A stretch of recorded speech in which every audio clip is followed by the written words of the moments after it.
I have to drink coffee before I get coffee.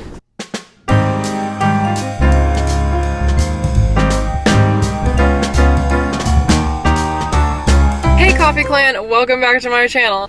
For today's video, I'm really excited. I don't really know how to describe what we're doing today, but I'm gonna try my best. So, we are going to a place in a town really close to me in Madisonville. It's called Gather Main Street Prayer, and it is a coffee shop, also an ice cream shop. Also, they pray for people there, and it's just a really unique, cool shop that I want to show you guys. So I reached out to the owner, and we set up a time for me to come in, interview, and film the shop, and I'm really excited. Vince is going to be joining me in a second. We're going to try some ice cream, which I can't try because of my dairy allergies, so that's why I'm bringing him.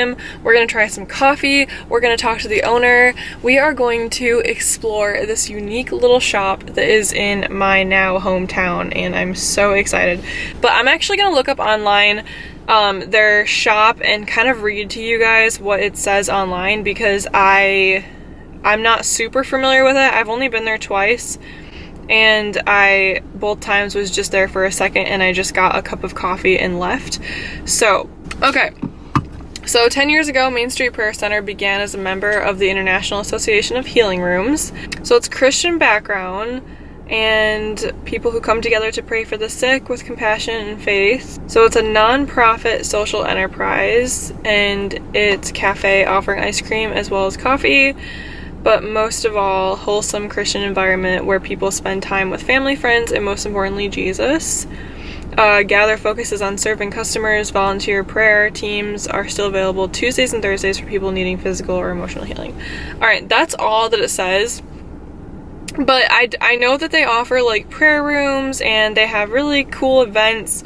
They have amazing ice cream like these that I'm popping up on the screen right here, and their coffee is really good. So I put together some interview questions, and I will see you guys when we get there.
Questions, but I got a coffee and Vince got a strawberry ice cream thing. Yeah, maybe like a strawberry milk shortcake thing?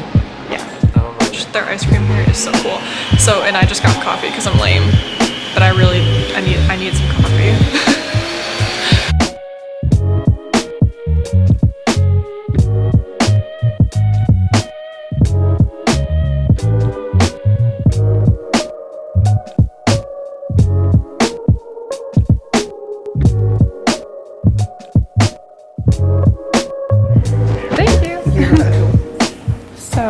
This is the strawberry.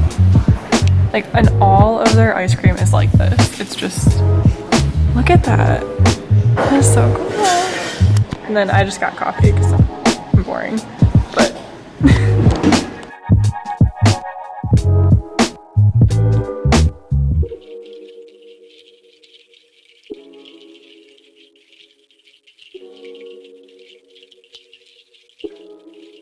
this is Barbie. She's the owner of Gather. Hey. And I have a few questions, like I told you guys, that I'm gonna ask her, and we're just gonna kind of chat, and we're gonna get to know her a little bit. Yeah. So my first question is, what gave you the idea to open Gather? We've been in this building for 10 years. We've owned the building for 10 years, and for 7 years we ran it as a prayer center where we train people, and people come for prayer twice a week, and we had book studies, Bible studies, things like that. And the last couple of years we've really been trying to decide, do we go bigger or do we slow down? My husband Rush turned 70, and you're supposed to stop. People are like, what do you do with your life at 70? We don't want to stop. So we're like, what do we do? What do we do with this? You know? And so we started praying about it with our team. I was reading a book by Mark Patterson, and it's called Chase the Line. And in the book, I read a line that I felt like God had been speaking to me, but I didn't think it was God. In the book it says, there's a point in your life when you have to go after a dream that's impossible without divine intervention. You have to go big or go home. I felt like God said to us, you've been faithful. If you want to go home, it's okay. But if you're not going home, then you need to go big. So then we started talking, what would go big or cost? Blow out the wall and put in a kitchen. Let's do something that would move us forward and being open all the time. Because you're inviting other people in too that wouldn't necessarily have walked in. It wouldn't be, so for so long people thought this was a church. Well, we're not a church, we're a training ministry that prays for people. We just wanted to pray for people because we saw God heal people, and we wanted to be able to do it more. It was really that simple when we started. It wasn't, we were going to change the world. We just wanted to pray for people. So now we're moving toward being able to be open all the time, and we partnered with a ministry, a business, I guess, that's a social enterprise in Lexington, Kentucky called DV8, and they created a business model for people that are in recovery to create a safe environment for people in recovery to work together that's Christian, that helps them grow as a person, that helps them develop their own skills, and ultimately get a life. That's awesome. So that's a model that we're working with. So tell me a little bit about like the coffee and the food, and just kind of like what your favorite coffee is or what your favorite ice cream is that you guys do. Okay. That's hard on But ice you guys cream. have really amazing coffee. We have really awesome coffee and ice cream. Well, we're right now sourcing our coffee from a local. Really, it's the Baptist pastor, if you know. It's a family. Is it Campfire Roaster coffee? Campfire Roaster. Yes, I did a video on them too. Good. Okay, so we're sourcing our coffee from them. We also have a friend who's just opened a roaster that's a church in Louisville. So we've also got coffee from them. And we haven't really, we're just, because we're only open from 2 to 9, it doesn't make a really good coffee shop because most people quit drinking coffee by 2 o'clock. Me, I'm just now still drinking coffee, so I'm never. And then our ice cream, we make our own popsicles. So they're really good. I've tried them. Oh, you have? Yeah. Yeah, and then of course we make our own waffle cones, and we're using commercial ice cream. Our goal will be that we also develop an ice cream line. Okay. We're going to start working on that in January. We've got this little machine that we're buying, we've ordered, and so we'll see how that goes. That'll be fun. That'll be real fun. Yeah, there's a million different cool ice creams that you can do. So we love ice cream. Our family has always made ice cream kind of, the special dessert. And so we love Ben and Jerry's. They're like our age, they were hippies, and we just got it. These guys got it. The ice cream is wonderful. Let's try something different with ice cream. So we got their recipes, and so when we have a party or something, we would always make ice cream. So it just makes sense to. Yeah. But I don't know what my favorite is. I really, I guess right now the pumpkin, because oh my gosh, That one looks good. whatever the latest one is probably my favorite. So, the next thing is, tell me about kind of like the employees and the hiring system, because I heard that it was volunteer basis, so tell me a little bit more about that. Okay. We have partnered with a Recovery Plus, which is a brand new faith-based recovery program here in Madisonville. And Shelley Cheers got the vision for it, and we met right when she was getting it started, was when we got started here. And she is growing her organization and understanding of what she's doing at the same time we are. I think there's about, at any given time, about 20 women in her program. And so we're starting, when they start on their first phase, and they volunteer, try to volunteer about 20 hours a week. And so they're our primary volunteers. And we're just now starting the next phase, which is one of the volunteers that has moved up into transitional housing, where she's on her own but still in recovery. She's going to start working for us. So we're just now moving into the next phase, and our goal will be that we develop workers from volunteers as they grow as Christians, as they grow in their own self-confidence, and that this becomes part of their journey to being completely whole and getting a life, maybe staying a part of us, maybe moving on, however that works. And that is the model that we learned from our friends in Lexington. That we're only taking volunteers of these women that are in the program, or people that are on our team. So we also have quite a few people who are on we have a team of about 40 people. Okay. So some of them volunteer, some of our kids volunteer, and but they're either people that have been through our training or they're in a recovery program. That's really cool. That's really unique too. And my next hope is to, do the barista training. Then we'll move into all of that. And then they really will have skills. They'll have barista skills, they have servant skills, we're going to start pouring candles. They're going to make candles. We're going to create a candle business. Yeah. And I'm an artist, so there's 100 things you can do. Yeah. Do it big. Do it big. Yeah. And that kind of brings me to my next question, my last question, because we pretty much summed everything up. What are your goals for? Do you have a long-term goal, or are you just kind of? Our long-term goal would be that we're open, 12 hours a day or more, so that there's 3 shifts going, and there's lots of opportunities for people to serve, as well as lots of opportunities to serve our community. The more we're open, the more people, kind of get their routine. It becomes your morning routine, your afternoon routine, to come in and meet friends. This is on my way to work, so that's awesome. When you guys open in the morning. Yes, that's awesome. That's definitely our goal. And as a prayer ministry, we're developing a couple of other things at the same time. One is, I'm working with a lot of friends of mine that are worship leaders, and we've been talking for years about how could we have like a weekly worship night where people could just come and worship.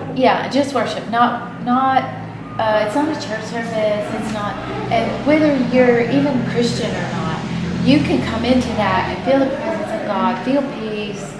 And be surrounded by good energy. Yes, just experience that peace that the Holy Spirit could bring. We're going to start that the first of the year. We've had 4 events so far, and they were wonderful. And the other is to start having we do workshops about 6 a year. We're going to start doing probably 1 a month, like a day of healing prayer. Okay. So for people who just want to learn about healing and maybe have a physical problem or a life-threatening problem, issue, healing, cancer, for example, that they could come, spend the day, receive prayer, but also be in worship, have some good teaching, that's the original model that John G. Lake had in Spokane 100 years ago. And not that we're following him, but his model did work. And it works for us. More people get healed on our trainings than any other way, because they hear teaching and then they get prayer and they are ready to receive healing. So. That's awesome. And Yeah. then I just thought of one more. Yes. What's your like favorite memory so far of just being here, or what's your favorite like thing that happened? It could be anything. That's easy. That's It's easy. easy. Yeah, I mean, I can't, that'll mess me up just talking about it. Because we didn't, we could have traveled, and we did talk about that, being evangelist kind of thing and traveling, and because we are invited a lot. Our children's program is healing for kids. It's international, so we decided to stay here.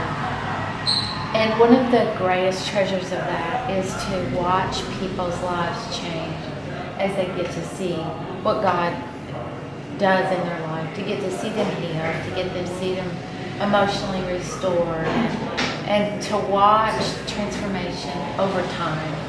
We think of the one big event, you're going to get healed, and that does happen. But, and that's mostly, big evangelistic events, and those are all awesome. But for me, in Rush, our greatest honor is to walk with people long enough to really see them. And see their change in life. And see the change in their whole life. Everything about them changed.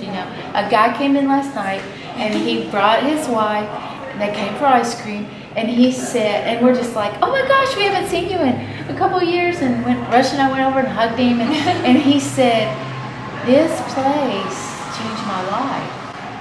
I was in a very hard place, and he was in a very bad place in his life, and he said, I kept coming here for prayer, and you all loved me, and I'm doing great. Aw, that's awesome. I know, and to get to see that happen over time, that's by far what keeps us going. Yeah. Well, Yeah. thank you so much for Yes. like meeting with me and answering all my questions and everything. Well, now you have to tell me what you think. I love it.